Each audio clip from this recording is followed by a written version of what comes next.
You know, Lisa is really lucky to have such a gorgeous mom. My daughter looks like my wife. What a poor girl. My husband always putting me and our daughter down. He keeps going on about how cute his niece are all the time. But the most disappointing one here is you. Seriously, you need to get a clue. My name's Marie. I'm in my late 40s and a working mother. My daughter's name is Serena. She is a middle school student and is busy studying every day. Scott, my husband, is a middle-aged office worker. He always comes home from work as a middle manager and starts venting about how tough it is. I can tolerate him venting about work stress, but that's not all. Seems like he likes staking out his frustrations on his own family. Anyway, Scott openly insults me and our daughter. He complained almost every day that my cooking was bad. He even criticized every meal. Even though he finished every meal, he still complained afterward, saying the house isn't clean enough. He'd run his finger along the windowsills, saying, "There's still dust here. Do it again." Feels like he's straight out of some old drama. And to top it off, he'd say things like, "You're just a lousy wife no matter what you do." He complains even about the way I polish glasses, so it's getting really tiresome. But it doesn't stop there. He treated our daughter just as badly. Despite being his own daughter, he finds fault in everything she does. Once she's in middle school, she's supposed to be conscious of her appearance. But even if she changes just one hairstyle, he says, "That doesn't suit you." And if she decides on a club activity, he says, "Quit that pointless club." Even if she got good test grades, he criticized her, saying, "What are these grades? You should try harder." He never praises her. When Scott starts stalking, family time becomes the worst time. Both my daughter and I were getting fed up with Scott's behavior. One day, we decided to visit my in-laws during the long weekend. Scott's brother and his family live with my in-laws, so we didn't go often. Rick, my brother-in-law, is kind and a really good person. His daughter Lisa is in the same grade as Serena, and she's also a very nice girl. Serena and Lisa are very close friends. But there are problems in this household too. Alice, my brother-in-law's wife, is so beautiful that she could be a model. I wondered why Alice, such a beautiful woman, married Rick, who had the same normal face as Scott. But she's quite stubborn, a bit too much. She often made remarks that belittle me. Marie, you know your makeup skills are so poor, aren't they? Oh, sorry. Is it because no matter how hard you try, you still look shabby? I often get complimented for looking beautiful even without makeup. This is just the tip of the iceberg, the least harmful level. Lost some weight again? No matter what I eat, I just can't seem to gain any. Marie has got a big-sized figure. What on earth does she eat to look like that? I was walking in the downtown area when someone asked me if I wanted to be a model. It's such a hassle to turn down these offers. Marie seems to never have to deal with that, which I envy. The other day, when I was walking with my daughter, someone mistook us for sisters. It was so embarrassing. But Marie always looks like a mom, doesn't she? She effortlessly throws insults as if exhaling. Alice is truly beautiful, with a stunning figure. I'll give her that. Her stories are probably true. But seriously, does she need to put me down every time? Every time, Rick gets mad and says, "What are you saying? That's rude." But it's like talking to a brick wall. Alice giggled, "Well, because it's true." Well, I can tolerate that much, or even just laugh it off. But sometimes there's a chemical reaction. Mix it the wrong way. And Scott switch flips. Well, you know, Alice, my wife really lacks charm. You are old too. Your hair looks like a QR code. Alice's daughter, Lisa, also perfectly inherits Alice's genes and is quite a beauty. She's in the same grade as my daughter, Serena, but she seems very mature, almost like a high school or college student.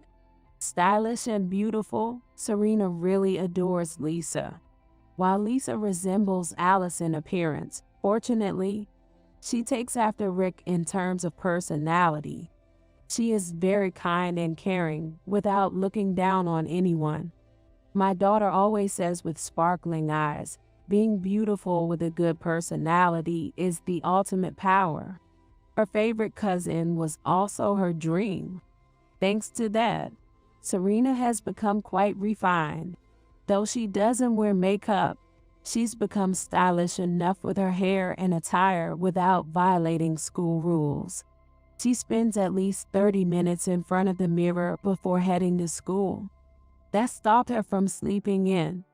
My in-laws are good people, and going to their house where my in-laws, Rick and Lisa, live is not unpleasant. However, Alice and my husband's attitude alone bothers me. Neither Rick nor I can get through to them. I wonder if there's a good way to reform these two with sharp tongues. Before I could come up with any good ideas, this visit to my in-laws happened. Oh, Marie, you seem to have aged again. You have more wrinkles than I do. If we walk together, people might think I'm younger than you. Within 3 minutes of opening the door to my in-laws' house, Alice fired off her first self-aggrandizing and disparaging remark towards me. It looks like this visit will be a dreary one again. Marie, are you taking care of your skin properly? Don't be stingy with moisturizer. When I went to the cosmetics counter, the clerk said that I had perfect skin. Well, is it going to be like this again today? I'm starting to feel fed up. I shifted my attention to my daughter.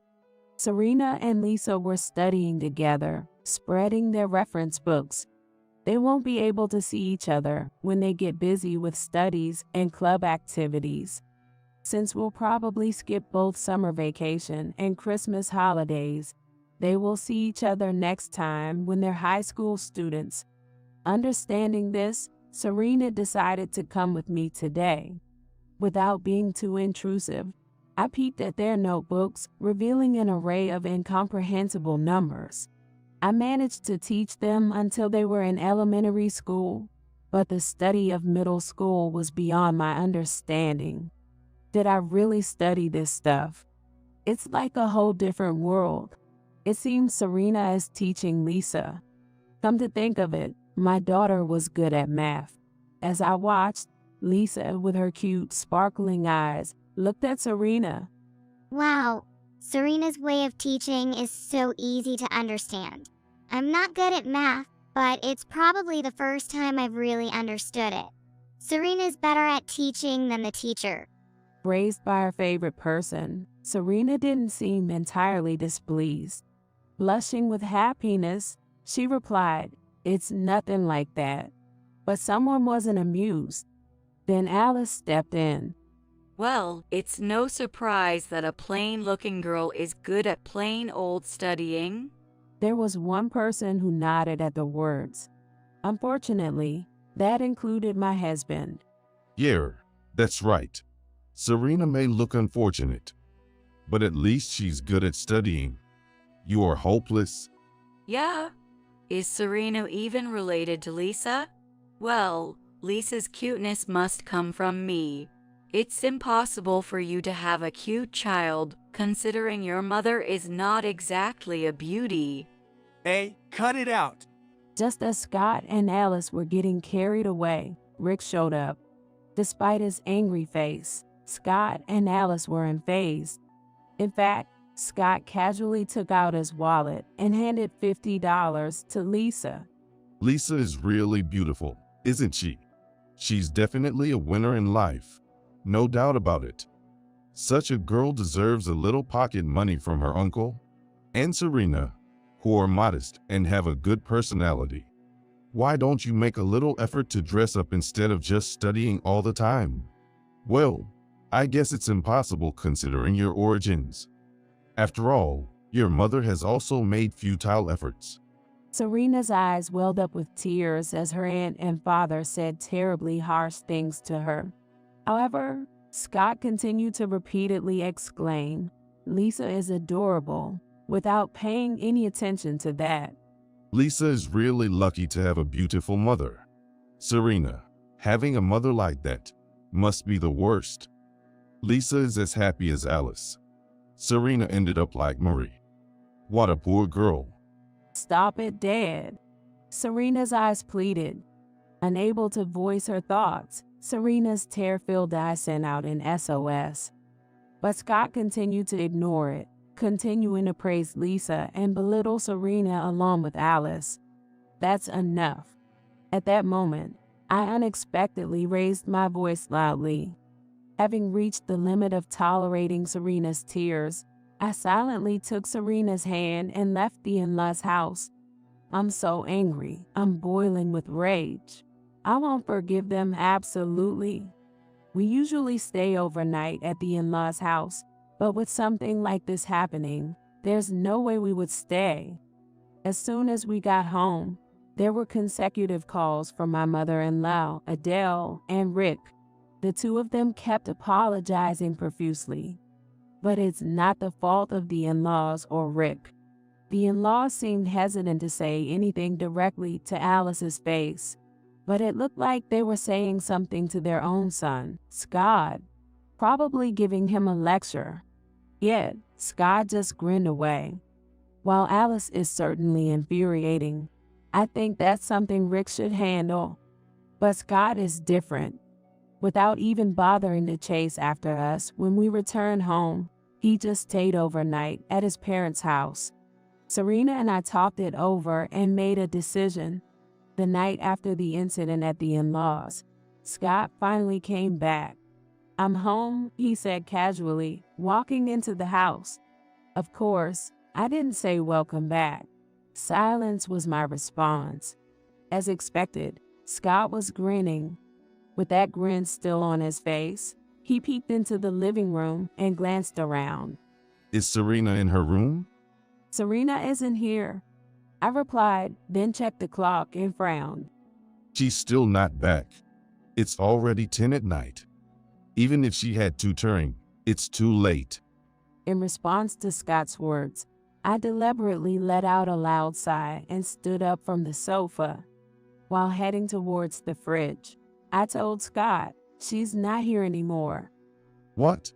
Scott tilted his head, unable to understand what I was saying. While confirming that in the corner of my vision, I opened a can of beer. A crisp sound echoed through the room as I popped it open. What do you mean she's not here?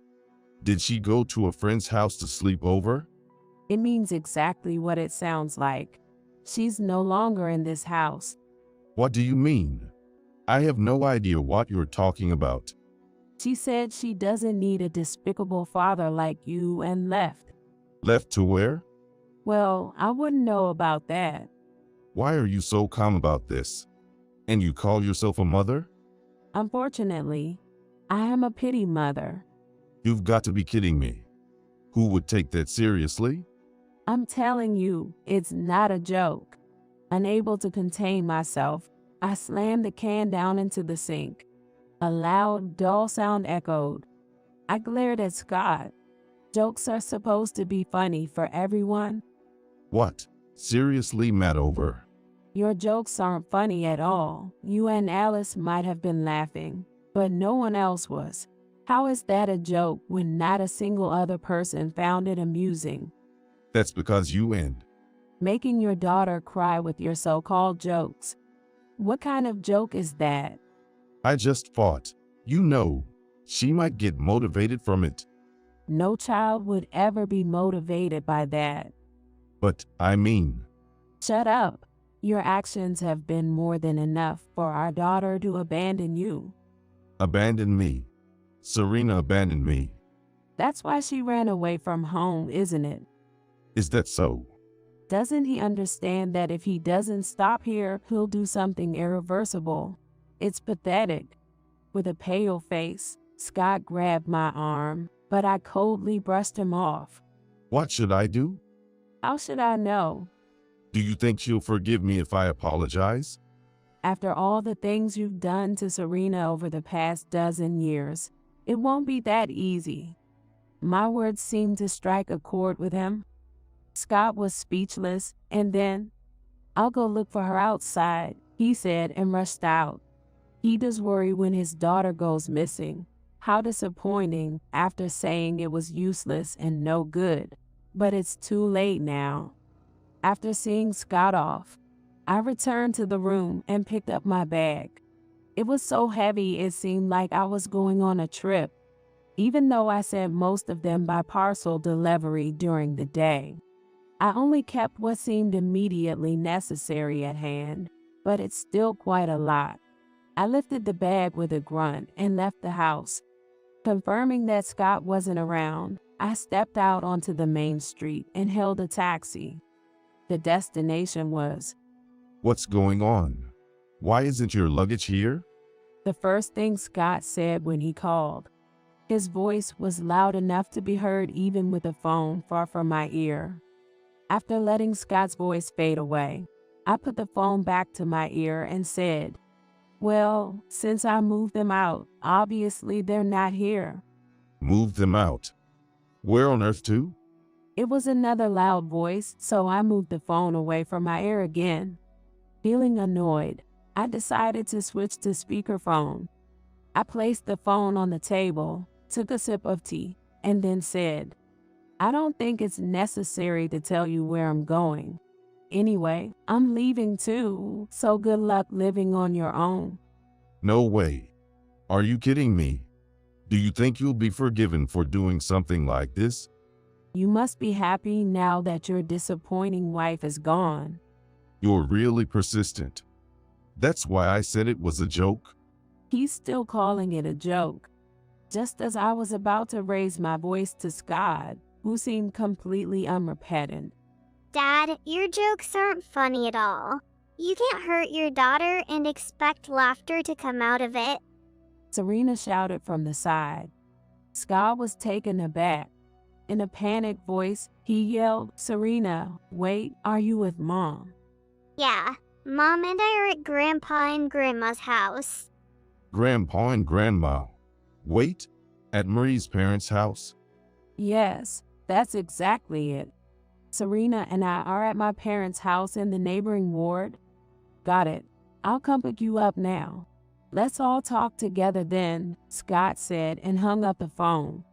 Fine by me, but I wonder if he's prepared to have a discussion. I turned around and thought so. After about 10 minutes, Scott arrived by car, and he was speechless. Why is everyone gathered here? It's no wonder Scott was surprised. After all, at my parents' house, not only my parents, but also my in-laws, Rick, and even Alice and Lisa were present. It's not often that we all gather together outside of major events like weddings or funerals. Seeing this unusual gathering, Scott was left speechless. With a smile, I gestured for him to sit down. "Well, take a seat over here." In the center of the circle formed by me, my parents, Rick, my in-laws, Serena, and Lisa. Here? Yes, right there. With an inscrutable smile, I gave him a pointed look, and Scott sat down with a tense expression. By the way, Alice is sitting alone outside of this circle. Now then, do you have anything to say? I didn't do anything wrong. Is that all you have to say? Making jokes like that? As I pinched his cheek lightly, he winced. Ouch. Rubbing his reddened cheek, Scott spoke up. Because it was just a joke. So you think it's okay to crack jokes like that? Scott's attitude was too much for me to handle, so I passed the baton. Then my parents chimed in. Scott, what do you think a family is? As the head of the household, shouldn't you be protecting your family? I do protect them. Is ridiculing Marie and Serena the way you protect them? Do you even care about Serena? Of course. I overflow with love for her. Is overflowing with love criticizing her every day, comparing her to other kids, and calling her a disappointment? Scott was left speechless under the glare of my father. Then my in-law spoke up. What a fool of a son. What? Scott was taken aback by the unexpected words from his own parents. The criticism from my in-laws didn't stop. It seems like our way of raising him was completely wrong. How else could he have turned out like this? But Adele, Rick turned out fine. Isn't it more appropriate to think that his character is just rotten? That's right, honey. This kid has always had a tendency to look down on others. We've constantly warned him and even lectured him, but he never listens. I wonder who he takes after. He's truly a disappointing son. What? You don't have to go that far. Someone who called his own wife and daughter disappointing has no right to say he's not disappointing. You have no idea how awful it feels until it's said to you. You're just so disappointing in every way. I'm sorry. We're not the ones you should be apologizing to. Yes. Serena, Murray, I was wrong. I'm sorry. Finally, Scott apologized to me and Serena. Well, I have no intention of forgiving him. But especially after what he said to Serena, I'll never forgive him. I glanced at Serena, and she had a perfect poker face. I couldn't help but smirk at how his apology didn't seem to affect her at all. Scott seemed to notice too. Serena, I was wrong too. I was wrong too. What's that supposed to mean? Finally speaking up, Serena's voice was low. Scott's face turned pale.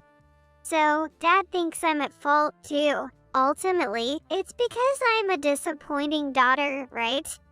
Well, You think Lisa and Auntie Alice are better than me and my mom, right? that's not. So, we're just disappointing wife and daughter, aren't we? Well, I feel the same way about having a father like you. We don't need a disappointing father anymore. It's annoying. You should live with Lisa and Auntie Alice. well, I don't think. Scott panicked, and then Lisa spoke up. I don't want to live with such a disappointing uncle either.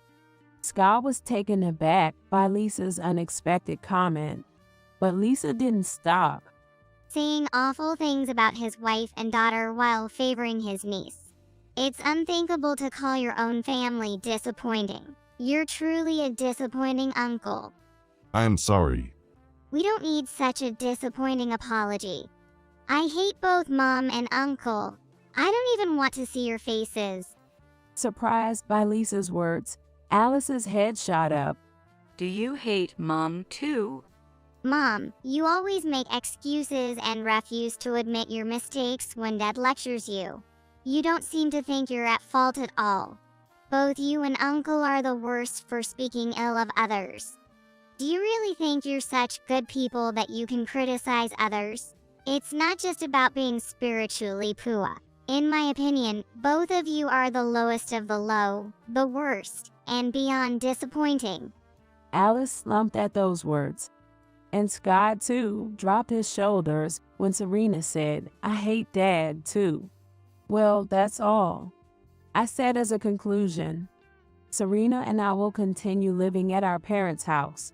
It seems we don't have to transfer schools, and it's convenient to take the bus. So there's no problem. You're not coming back until high school? Not until high school starts. Are you getting a divorce? Who knows? It's up to you from now on. Being abandoned by the family was probably not something Scott had anticipated. Scott hung his head, his face pale with shock. Later, Rick apparently gave Alice a stern talking to. Fed up with Alice's behavior up to now, they decided to live separately. In other words, they kicked Alice out of the family home. Since Alice's real parents are already deceased, She has nowhere to go back to and will have to live on her own from now on. Alice seems to be quite shocked, but I don't think people like her can change. It will probably end in divorce. Lisa seems to be quite happy about her mother leaving. Lisa smiled and said to Serena, "Let's continue to get along well." They hugged each other. As for Scott, for a while, there were daily apology calls and messages. But when I said it's annoying, he stopped voluntarily. Even though he never listened to anything I said before, he shouldn't think he'll be forgiven just because he finally listens now. He's been faithfully paying living expenses and child support, so he better show some sincerity from now on. However, it's doubtful whether he'll be able to attend his daughter's wedding.